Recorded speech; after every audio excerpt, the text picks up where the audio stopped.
Well, this summer has seen plenty of moves in free agency with plenty of players getting paid.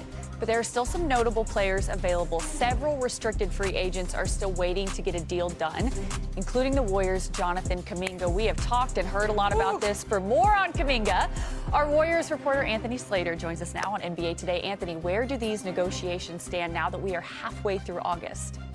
Well, there's been renewed conversations between the two sides. There's dialogue, but as y'all know, talking doesn't necessarily equal movement. You know, they've shared contract concepts and opinions about the whole thing, you know, between each other this last week, dating back to last weekend. But, you know, Kuminga wants more of a player-friendly deal, more of a signal of that he's a building block, not just a trade asset.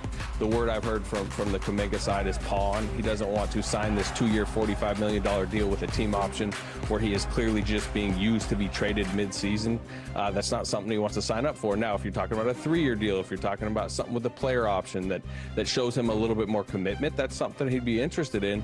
But as of now, the Warriors have been hesitant to do that, and because of that, Kuminga is signaling to those around him that he's very willing and prefers the qualifying offer over the 2-year, $45 million deal, and that's dangerous for the Warriors. They can try to call his bluff, but right now, it seems to be trending towards the qualifying offer. Well, it's not just that this situation is happening with Kuminga, it's that it's halting any other off-season moves that the Warriors could make. So what's their plan to fill out the rest of that roster? Yeah, I mean, it's the same name we've all been talking about for, 6 weeks now, right. 7 weeks. Yes. You know, Al Horford, you know, he's clearly ticketed to be their starting center if that gets wrapped up. DeAnthony Melton is a name that they like. Seth Curry.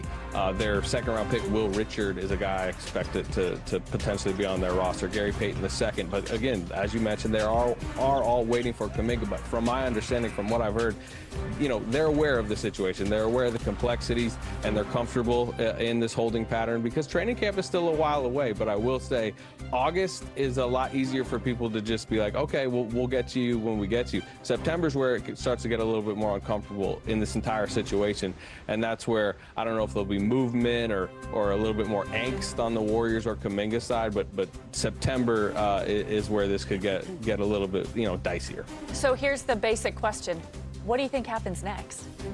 Yeah, again, you know, unless the Warriors are willing to up their offer or reopen sign and trade conversations, which they've shut down to this point, you know, people can, you know, question whether Jonathan Kuminga will willingly not take $14 million more, you know, and take the 2-year, $45 million deal.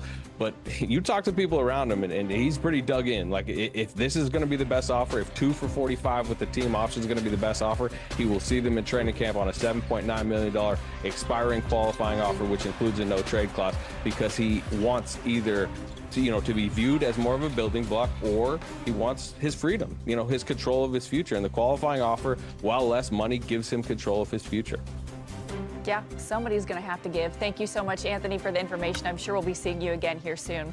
The Warriors have had a tough stretch to start the season as they are on the road for 12 of their first 18 games. That's the most road games in the NBA for the first month of the season, but that didn't stop Steph. When asked if they can win a championship, here he is with ABC's Larry Beal. Can 3 guys over the age of 35 really contend for a championship? We're going to find out. I think we can. There's a level of know-how. I think what we did last year, it was last third of the season after the trade deadline, when we were top 3 in the league, both offense, defense, all the metrics that show we were a really good team. Obviously, we have to stay healthy, get through the regular season at a high level. But I like the identity that we have and the foundation of knowing how to play together, you know, towards the end of last season, that we can hopefully translate to this year. So I know we're gonna get that question asked a lot because of the age, and this is something that you haven't really seen before, but that's the beautiful challenge of this game.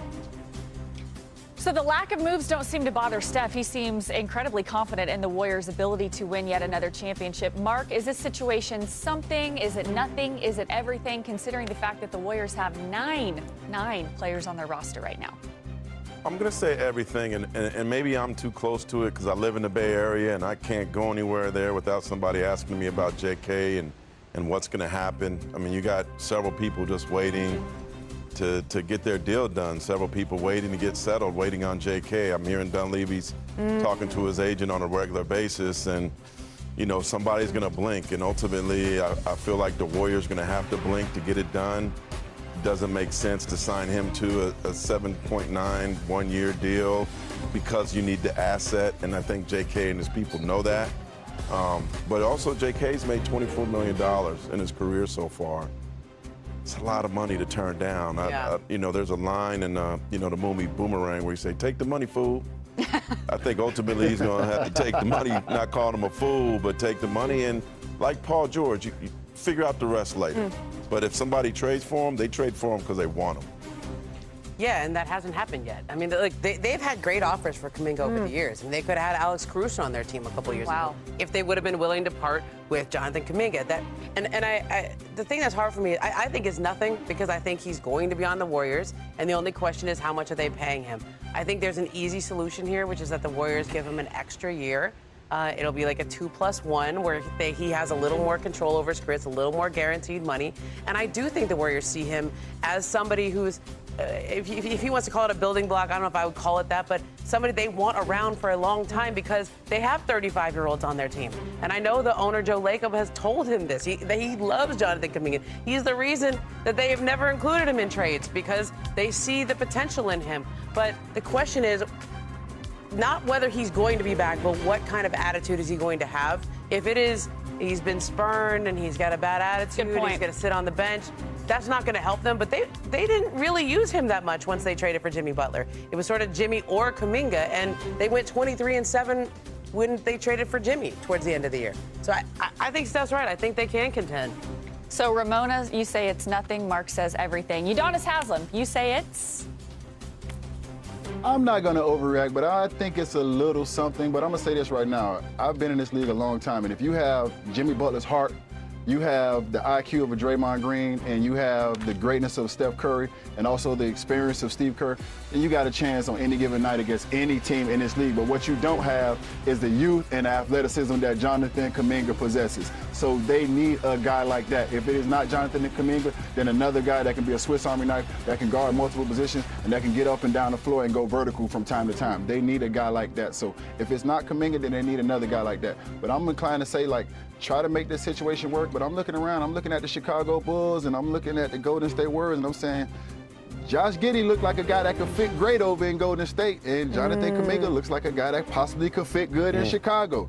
I remember reading an article just a little while ago where Josh Giddey's father said that there was interest from Golden State in Kuminga, but OKC took him at 6, and they said that Golden State would take him at 7.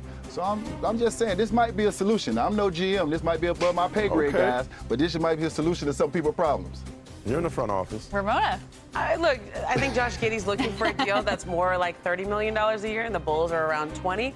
I do think that you make a very good point, UD, that he would fit the way the Warriors play. He's a smart player. He moves the ball. He would fit, and he's tall, and he gives them some size. You can play